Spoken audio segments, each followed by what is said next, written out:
Political instability meant Chandra Waruntu had few opportunities for work at home in Indonesia, so she applied for a job in Chicago, but she never made it there.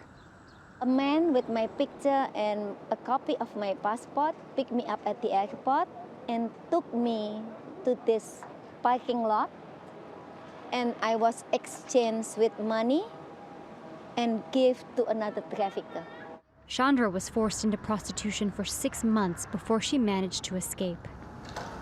Melanie Thompson has a similar story, but for her it happened in her own neighborhood here in New York. She was kidnapped when she was 12 years old on her way home from the movies with friends. I remember being traded and sold to another pimp for $1,000, and that really became internal for me. I really believed for years that my worth was capped at $1,000. The Justice Department estimates that between 14,000 and 17,000 people are trafficked into the U.S. each year, and most are women and girls. But this estimate may be low. Many women are too scared to come forward, as prostitution is a crime in many states. Some advocacy groups here in New York say the way to help these people is to decriminalize prostitution.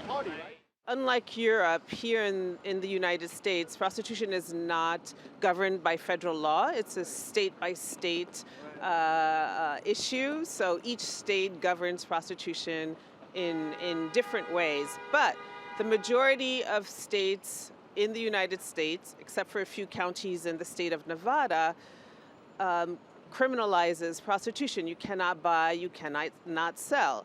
What we say is that what states need to do is recognize that the people in prostitution are really victims of their own exploitation. And even when they do manage to leave or escape, their memories remain.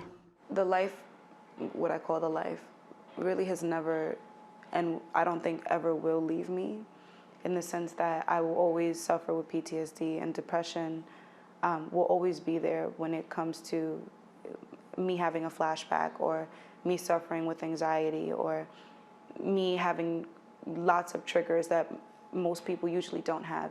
Like any other business, sex and labor trafficking operates on supply and demand. And high demand from buyers seems likely to keep this industry going. Alexi Noelle, TRT World, New York.